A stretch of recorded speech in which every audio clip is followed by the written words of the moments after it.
pour rester sur l'abécédaire, justement, tu dédicaçais ce livre aux petites gens, aux braves gens. Et moi, je voulais savoir si tu rejoignais malgré tout une critique de ces petites gens, comme pouvait le faire un Céline dans Mort à crédit, qui est quand même un livre d'un pauvre sur les pauvres, qui est assez cruel, montrant la vilainie, la bassesse qu'il peut y avoir aussi chez ces gens-là. Est-ce que tu as aussi ce volet critique, on va dire? C'est un sujet très intéressant. D'abord, on voit que l'idéalisation des petites gens vient toujours de la bourgeoisie. C'est notamment toute l'histoire du marxisme où des bourgeois juifs idéalisent du prolétaire goy. Hein. Ils en ont jamais vu, ils en ont jamais rencontré, et ils leur mettent dans les bras une espèce de mission prophétique historique qui les intéresse pas, les types. Donc ça, Céline l'a compris très vite. Il y a une raison pour laquelle je défends les petites gens et les braves gens, c'est que c'est eux qui font le boulot. Et c'est ça leur morale. C'est pas qu'ils sont bien géniaux, mieux que les autres, c'est qu'ils portent le monde sur leur dos. Ils assument ce que j'appelle le principe de réalité. C'est-à-dire qu'ils bossent. Le facteur livre le courrier, le laitier amène le lait, et que ces gens-là servent à quelqu'un. Moi, j'ai un respect infini pour les mécaniciens automobiles et motocyclistes. Les mecs qui réparent ma moto. Moi, je ne sais pas réparer une moto. Et quand je suis face à un jeune qui, lui, pense que je suis 100 fois supérieur à lui intellectuellement, ce qui est vrai sur le terrain du concept, mais lui, il sait comment marche de A à Z un moteur à explosion. Le génie humain, c'est infiniment complexe de maîtriser la totalité du fonctionnement d'un moteur à explosion. Moi, je comprends en gros comment ça marche, mais je suis pas capable de réparer une moto. Et ce qui veut dire que le mec, intellectuellement, à un moment donné, il me domine totalement. Et pourtant, il ose pas le penser parce qu'il subit toutes les catégories de la domination bourgeoise, quoi, voilà. Et donc, moi, mon respect des petites gens, il est sans doute le même que celui de Céline. C'est que c'est quand même ceux qui meurent à la guerre, ceux qui font le boulot, hein. Voilà. C'est que de toute façon, ils portent le monde sur leur dos, ils en chient et on les paye mal. Donc, respect pour ça. Mais ça veut pas dire qu'ils sont des Christ ou des anges. Et c'est ça tout le côté insupportable de la gauche bourgeoise qui idéalise le prolo, puis après d'ailleurs le hait parce que l'ayant idéalisé, elle est déçue. C'est toute l'histoire des gauchistes établis en 68 qui ont rêvé de la révolution prolétarienne parce qu'ils voulaient un spectacle où ils voulaient faire chier leur père, où ils voulaient sortir de l'ennui mauriacien de la bourgeoisie. Ils sont allés voir les ouvriers les ont envoyés chier. Parce que les ouvriers avaient d'autres problèmes. Et du coup, après, ils sont passés dans la haine de l'ouvrier. Et cette haine 68arde de l'ouvrier qui vient des connards installés et de la manière dont Jean-Paul Sartre a été reçu, ce qui est très normal quand il est allé à Boulogne-Billancourt.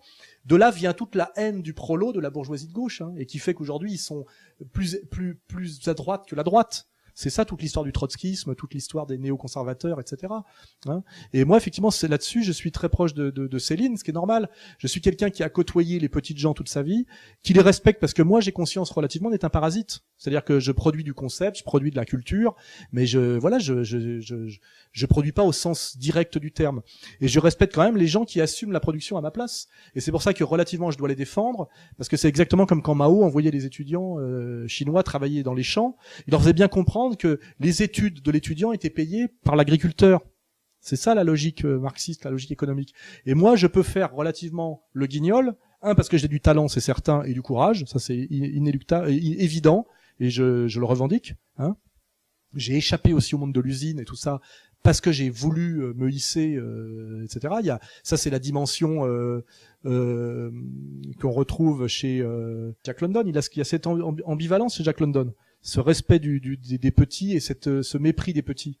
Et c'est chez Céline aussi, parce que tu les respectes parce que c'est l'humanité souffrance, tu les côtoies et en même temps tu vois bien qu'ils ont finalement toutes les laideurs de l'être collectif et les laideurs du mammifère humain, quoi.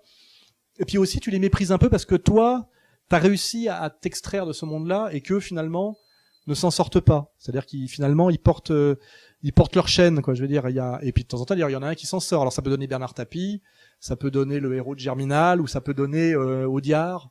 Je sais pas, enfin voilà. Et c'est vrai qu'à la fois j'ai un très grand respect pour eux, à la fois je les idéalise pas, et aussi je prétends quand même que moi j'ai réussi à me hisser au-dessus d'eux, et que j'y suis arrivé parce que j'ai produit quand même un gros boulot, l'air de rien.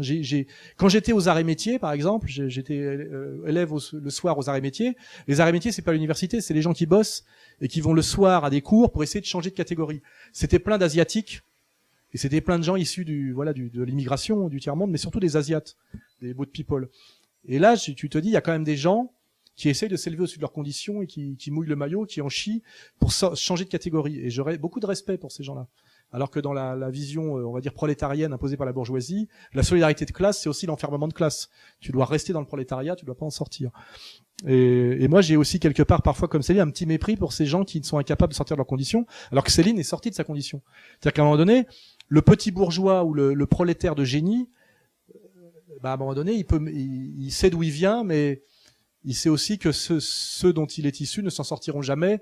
Et il y a une espèce de tendresse et de mépris, ça dépend des moments. Il y a les deux, il y a cette ambivalence.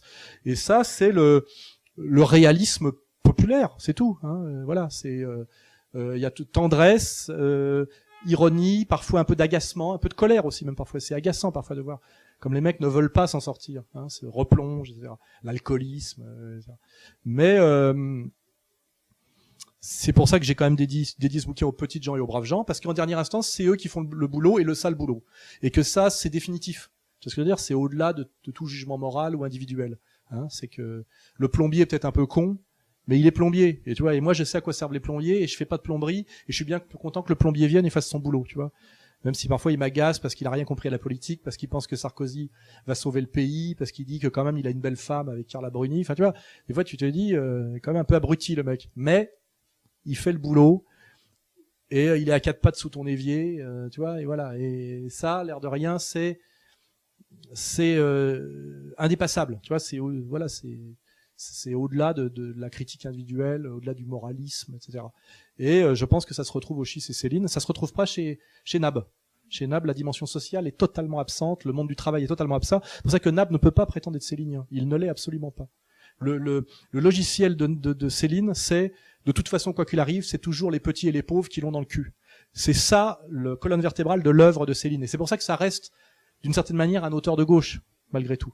Mais ce n'est pas un auteur gauchisant. Voilà. C'est un auteur populaire, voilà, populiste, voilà, je sais pas comment dire. Hein. Et on retrouve cette même ambivalence chez Le Pen, chez Jack London, peut-être même chez Orwell, chez tous les gens qui savent de quoi ils parlent. Voilà. Et ça, c'est important.